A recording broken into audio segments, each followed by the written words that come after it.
मित्रों, आप सबका बहुत बहुत स्वागत है और हम सब आभारी भी हैं कि लोकतंत्र का चौथा स्तंभ मीडिया के माध्यम से आम जनमानस तक ये सच्चाई जानी चाहिए। मित्रों, स्टार्ट हुई बात 17 अगस्त से, जब मनीष सिसोदिया जी के खिलाफ मुख्य सचिव की जांच के बाद कि उनकी 2021 की जो लीकर पॉलिसी है उसको टोटल वायलेट किया गया और इसमें घोटाला हुआ है। उन्होंने शिकायत की, इसकी सीबीआई से जांच कराने की मांग की। तो 17 अगस्त को मनीष सिसोदिया जी के खिलाफ एफआईआर लॉन्च हो गई। वो एक्यूज नंबर 1 उस एफआईआर में है और अन्य 14-15 आरोपी और हैं। उसके बाद 22 अगस्त को तुरंत मनीष सिसोदिया जी एक ट्वीट करते हैं और जैसे मनोज जी ने कहा है, ट्वीट में वो करते हैं कि मुझे इन्फ्लुएंस किया गया, मुझे मुख्यमंत्री बनाने का ऑफर दिया गया, मुझे भाजपा में लाने का ऑफर दिया गया, मुझसे कहा गया तुम्हारे सारे केस माफ कर देंगे। वो एक ट्वीट करते हैं इस प्रकार का मनीष सिसोदिया जी कि मुझे ऑफर दी गई, मुझ पर दबाव बनाया गया, ये उन्होंने कहा है। उसके बाद 24 तारीख को उनके सांसद संजय जी, मैं किसी के पर्सनल कंडक्ट पे नहीं जाना चाहूंगा, सांसद हैं माननीय, लेकिन वो मैदान में आते हैं 24 अगस्त को और वो मैदान में आते हैं जो इन्हीं मनीष सिसोदिया साहब को उत्तर प्रदेश के गली गली में लेकर घूम रहे थे कि इनका शिक्षा मॉडल बहुत बढ़िया है और उत्तर प्रदेश की शिक्षा सुधारेगा। पूरे उत्तर प्रदेश में वो संजय जी घूम रहे थे, उनकी क्रेडिबिलिटी आप देखिए। उसके बाद 400 सीटों में से 368 सीटों पर नोटा से भी कम वोट आम आदमी पार्टी को मिला और 5 साल से वहां योगी जी के नेतृत्व में बीजेपी की सरकार चल रही थी। तो ये संजय जी का कंडक्ट है। वो मीडिया में बैठते हैं अपने 4 विधायकों के साथ 24 तारीख को। पहले विधायक हैं जिनके साथ वो मीडिया में बैठते हैं, उनके ऊपर आरोप है ऑलरेडी अजय दत्त जी कि उनके ससुर फादर इन लॉ जहरीला खाना बेचने के खिलाफ मुकदमा दर्ज हुआ अंबेडकर नगर पुलिस स्टेशन के अंदर। 15 बच्चे मालविया, मदन मोहन मालविया हॉस्पिटल में फिर एडमिट हुए, उनकी मुश्किल से जान बची। मिड डे मील के अंदर किस प्रकार से घोटाला, जहरीला भोजन, पुराना भोजन परोसने के। दूसरे इनके विधायक आए थे संजीव झा जी, उनके बारे में भी जमीनों के बारे में जांच मिल जाएगी आपको, घर किस प्रकार के बने हुए, कैसे बने हुए। तीसरे विधायक थे सोमनाथ भारती जी, वो किसी से छुपा हुआ नहीं है।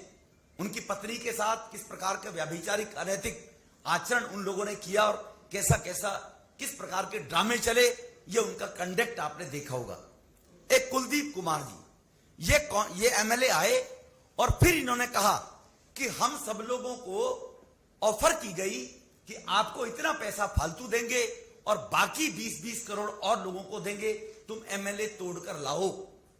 इसके लिए अति आवश्यक है, हम दिल्ली के सांसदों ने ऑनरेबल मुख्य हमारे आदरणीय उपराज्यपाल महोदय जी से शिकायत की गई है। हमारे प्रधानमंत्री चाहते हैं कि राजनीति में स्वच्छता रहे, देश के लोकतांत्रिक पद्धति के अंदर बिल्कुल स्वच्छता रहे। जिस काम को लेकर माननीय प्रधानमंत्री जी काम कर रहे हैं उसके तहत आपके संज्ञान में कुछ चीजें लाना चाहता हूं। प्रिवेंशन ऑफ करप्शन एक्ट धारा 8 सेक्शन 8 वो इस बात को बड़ा स्पष्ट कहता है कि किसी को जबरदस्ती ब्राइब देना, ब्राइब के लिए उकसाना, ब्राइब के लिए ऑफर करना, अगर कोई इस प्रकार का क्राइम करता है या दबाव डालना, उन्होंने कहा मुझे ऑफर दिया गया, लालच देना किसी भी पोस्ट का, पद का, धन का, तो prevention of corruption act section 8 धारा 8 के अंदर स्पष्ट है 7 साल तक की उसमें सजा है कि ऐसे व्यक्ति के खिलाफ कॉग्निजेंस लिया जाना चाहिए और उसके खिलाफ मुकदमा दर्ज होना चाहिए। वो कोई भी है जिन्होंने मनीष सिसोदिया जी को ऑफर की, तो जो फॉरेंसिक जांच के माध्यम से, उनके टेलीफोन कॉल डिटेल के माध्यम से ये जांच होनी चाहिए, ऐसे किस व्यक्ति ने ऑफर की और उसके खिलाफ एफआईआर दर्ज होनी चाहिए। इसी के साथ धारा 7A वही corruption prevention of corruption act के धारा 7A के अंदर बड़ा स्पष्ट है कि उस व्यक्ति को किसने कहा, जिसने मनीष सिसोदिया को टेलीफोन किया, उसको किसने उकसाया, उसके खिलाफ भी धारा 7A के अंदर प्रोविजन है, 3 साल तक की सजा है और वो भी एक प्रकार का दोषी है, वहां तक भी जाना चाहिए उसको किसने कहा। तीसरा, अगर हम धारा किसी को जबरदस्ती के विधायकों को दबाव बनाया गया है, वो किस किस व्यक्ति ने उन पर भी दबाव बनाया गया, चारों विधायकों पर। उन विधायकों से जांच होनी चाहिए, उनके भी कॉल डिटेल्स आनी चाहिए फॉरेंसिक जांच के माध्यम से, या उनसे पूछा जाना चाहिए। आप उनके नाम बताइए। देश की स्वच्छ राजनीति के लिए बहुत अच्छा है ये। केवल नौटंकी करने के लिए भ्रष्टाचार के खिलाफ हम आएंगे और एक के बाद एक भ्रष्टाचार करेंगे, तो उनके खिलाफ भी ये एक्शन होना चाहिए। एक्शन होने के बाद आईपीसी की धारा 182 182 भी विद्यमान है। देश का संविधान इतना बढ़िया बनाया है कि यहां पर कोई किसी भी प्रकार से कोई किसी को दबाव बनाकर, प्रेशर बनाकर, लालच देकर या सरकारी संस्थाओं पर बैठकर पद का दुरुपयोग करते हुए अगर समाज को, मीडिया को, कोर्ट को, जनमानस को कोई व्यक्ति झूठा मिसगाइड करता है तो उसके खिलाफ भी 182 के तहत कार्रवाई होनी चाहिए। यह आईपीसी की 182 सेक्शन के अंदर प्रोविजन है।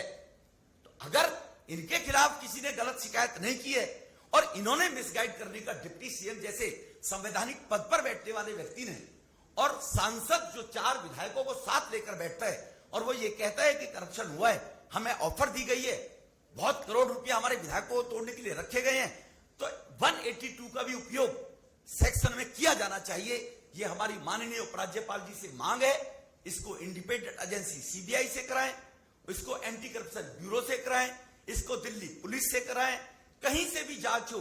लेकिन जैसे भाई मनोज जी ने कहा, दूध का दूध और शराब का शराब और नौटंकी की नौटंकी, ये तीनों बाहर निकलकर आनी चाहिए कि किस प्रकार की नौटंकी कर रहे हैं। इतनी बात कहकर मैं केवल ये दोबारा दोहराना चाहता हूं कि जो हम लोग डराने की जो बात कही थी उसमें हम ये नहीं कहते कि केवल 120 का ही एक्शन हो, 8 और 87A prevention of corruption act का भी सदुपयोग हो। यही कहकर मैं आप सबके सामने माननीय उपराज्यपाल जी से आपके माध्यम से भी, हम कल उनसे मिले भी थे, हमने उनको कल शिकायत भी दी है, आप सब लोग आपसे भी निवेदन चाहते हैं कि इस प्रकार की जांच होनी चाहिए। बहुत बहुत धन्यवाद।